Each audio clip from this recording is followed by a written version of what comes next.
Hello everyone, नमस्कार। हमारे YouTube channel में आपका हार्दिक स्वागत है। दोस्तों, आज की वीडियो में हम जानेंगे साल 2025 में कार्तिक पूर्णिमा कब है और देव दीपावली कब मनाई जाएगी। साथ में जानेंगे पूजा और स्नान दान का शुभ मुहूर्त, लक्ष्मी पूजा का समय, पूजा विधि और साथ में जानेंगे त्रिपुरासुर वध से लेकर मत्स्य अवतार तक की कार्तिक पूर्णिमा से जुड़ी पौराणिक कथाएं। दोस्तों, हर महीने में एक पूर्णिमा तिथि आती है और हर पूर्णिमा तिथि का विशेष महत्व होता है, जिसमें कार्तिक मास की जो पूर्णिमा होती है ये बहुत ही खास होती है, क्योंकि इस दिन देव दीपावली मनाई जाती है और इसी दिन लक्ष्मी नारायण और भगवान शिव की पूजा का भी विधान है। कार्तिक महीने में स्नान दान करने से अक्षय पुण्य की प्राप्ति होती है। तो आज की वीडियो में हम बात करेंगे साल 2025 में कार्तिक पूर्णिमा कब है, देव दीपावली कब मनाई जाएगी, पूजा और स्नान दान का शुभ मुहूर्त, लक्ष्मी पूजा का समय, पूजा विधि और साथ में जानेंगे त्रिपुरासुर वध से लेकर के मत्स्य अवतार तक की परंपरा से जुड़ी पौराणिक कथा। तो दोस्तों, वीडियो शुरू करने से पहले आपसे एक खास बात, अगर आप इस चैनल पर नए आए हैं और पहली बार आए हैं तो इस चैनल को सब्सक्राइब कर दीजिए और बेल आइकन बटन प्रेस कर दीजिए ताकि आने वाली वीडियो देख सकेंगे आप सबसे पहले। और जिन्होंने मेरा चैनल सब्सक्राइब कर दिया है, यानी कि अपना प्यार अपना सपोर्ट हमें किया है, उनका दिल से आभार, बहुत बहुत धन्यवाद। दोस्तों, इसी तरह अपना सपोर्ट करते रहिएगा और अपना प्यार देते रहिएगा। वीडियो को अंत तक ज़रूर देखिएगा, क्योंकि दोस्तों आधी अधूरी जानकारी से पूरा लाभ नहीं मिलता है, इसलिए हमारे साथ अंत तक बने रहिएगा। तो आइए शुरू करते हैं। दोस्तों, सनातन परंपराओं में कार्तिक पूर्णिमा का दिन अत्यंत पवित्र माना गया है, क्योंकि ये दिन न केवल धार्मिक दृष्टि से बल्कि आध्यात्मिक रूप से भी दिव्य ऊर्जा का संचार करता है। इस दिन स्नान दान और दीपदान का विशेष महत्व होता है।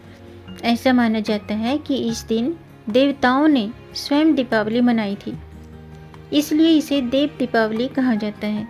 कार्तिक पूर्णिमा की जो तिथि है 4 नवंबर को रात्रि के 10:36 पर शुरू हो चुकी है और इसका समापन 5 नवंबर को शाम के 6:48 पर होगा। तो कार्तिक पूर्णिमा और देव दीपावली 5 नवंबर बुधवार को मनाई जाएगी। कार्तिक पूर्णिमा के दिन शुभ मुहूर्त में भगवान शिव ने त्रिपुरासुर नामक राक्षस का संहार किया था।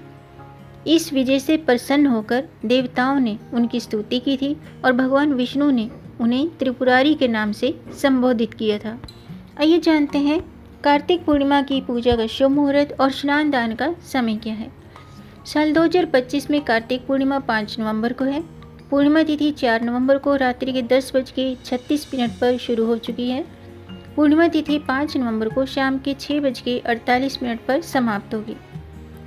इस दिन गंगा स्नान का शुभ मुहूर्त है सुबह के 4:52 से सुबह के 5:44 तक और पूजा का शुभ मुहूर्त है सुबह के 7:58 से सुबह के 9:20 तक। प्रदोष काल देव दीपावली मुहूर्त है शाम के 5:15 से रात्रि के 7:05 तक। पूर्णिमा के दिन चंद्रोदय का समय है 5:11 पर। आइए जानते हैं पूर्णिमा की पूजा विधि। दोस्तों, कार्तिक पूर्णिमा के दिन प्रातःकाल किसी पवित्र नदी या फिर किसी सरोवर में स्नान करें, और अगर ऐसा संभव नहीं है तो आप चिंता न करें, घर पर नहाने वाले जल में गंगा जल की बूंदें मिलाकर स्नान कर लीजिएगा। इसके बाद भगवान सत्यनारायण और भगवान शिव की विधि पूर्वक पूजा अर्चना करें। अगर आप व्रत रखते हैं तो व्रत का संकल्प करें, लेकिन भगवान सत्यनारायण और भगवान विष्णु जी और भगवान शिव, माता पार्वती, माता लक्ष्मी, इनकी पूजा अर्चना करें। पूजा में सभी पूजन सामग्री अर्पित करें और सत्यनारायण भगवान की व्रत कथा पढ़ें या फिर सुनें और मंत्रों का जाप करें। रात्रि में चंद्रमा को अर्घ्य देने के बाद दीपदान अवश्य करें। आइए जानते हैं कि कार्तिक पूर्णिमा के दिन देव दीपावली से जुड़ी त्रिपुरासुर वध से मत्स्य अवतार तक की कार्तिक पूर्णिमा से जुड़ी पौराणिक कथा। दोस्तों, पौराणिक कथा के अनुसार कार्तिक पूर्णिमा के शुभ मुहूर्त के दिन भगवान शिव ने त्रिपुरासुर नामक राक्षस का संहार किया था और इस वजह से सभी देवताओं ने खुश होकर के उनकी स्तुति की थी। भगवान विष्णु ने उन्हें त्रिपुरारी नाम से संबोधित किया था। माना जाता है कि प्रदोष काल में महादेव ने अर्धनारीश्वर रूप धारण करके त्रिपुरासुर का वध किया था।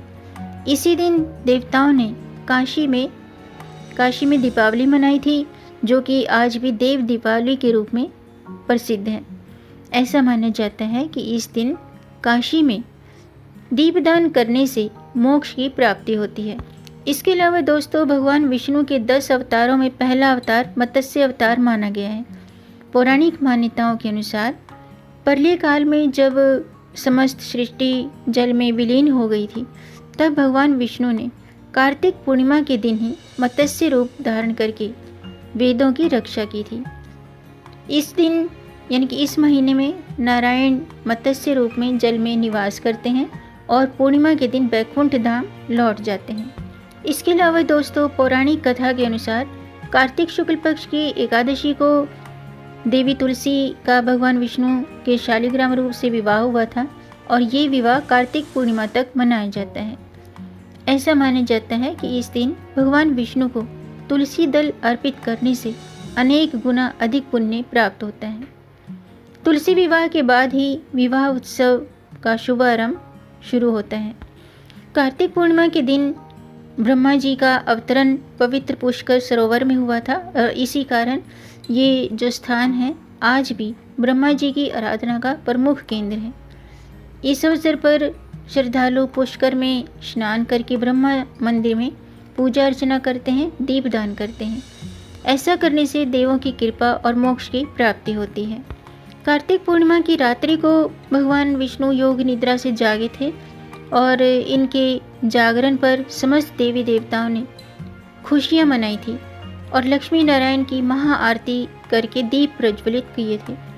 ये दिन देवताओं की दीपावली के रूप में मनाया जाता है और इस परंपरा के अनुसार मनुष्य भी इस दिन दीपदान करते हैं, व्रत करते हैं, पूजन करते हैं और देव दीपावली का उत्सव मनाते हैं।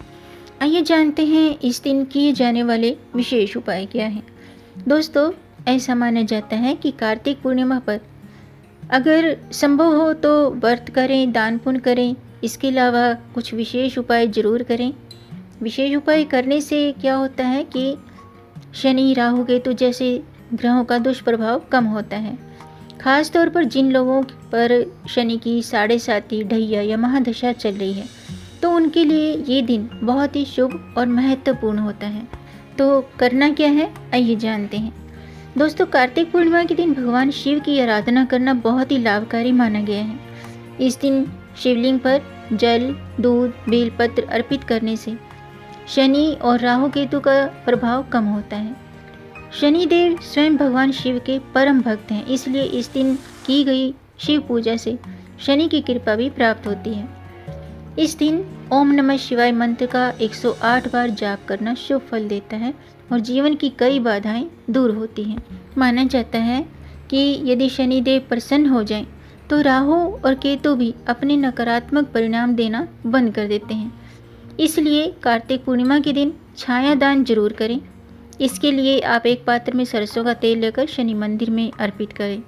इससे 7.5 और ढैया का असर कम होता है और जीवन में स्थिरता आती है। इसके अलावा दोस्तों, कार्तिक पूर्णिमा के दिन हनुमान चालीसा का पाठ करना अत्यंत फलदायी होता है। शनिदेव उन लोगों पर कृपा बरसाते हैं जो हनुमान जी की भक्ति करते हैं। इस दिन श्रद्धापूर्वक हनुमान जी की पूजा करें, हनुमान चालीसा का पाठ करें। ऐसा करने से शुभ फलों की प्राप्ति होती है। और यदि आप राहु की महादशा या प्रतिकूल प्रभाव से गुजर रहे हैं, तो इस दिन किसी बिल्ली को दूध या रोटी खिलाएं। ऐसा करना शुभ माना जाता है।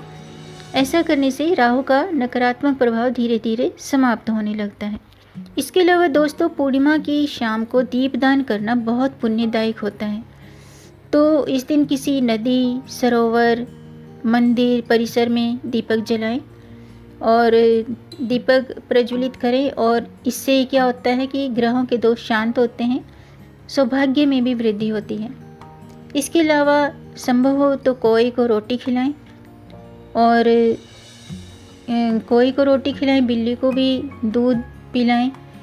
इस उपाय से राहु केतु और शनि के अशुभ प्रभाव कम होते हैं और जीवन में सकारात्मक ऊर्जा का संचार होता है। इसके अलावा दोस्तों, कार्तिक पूर्णिमा के दिन दीपदान का विशेष महत्व होता है।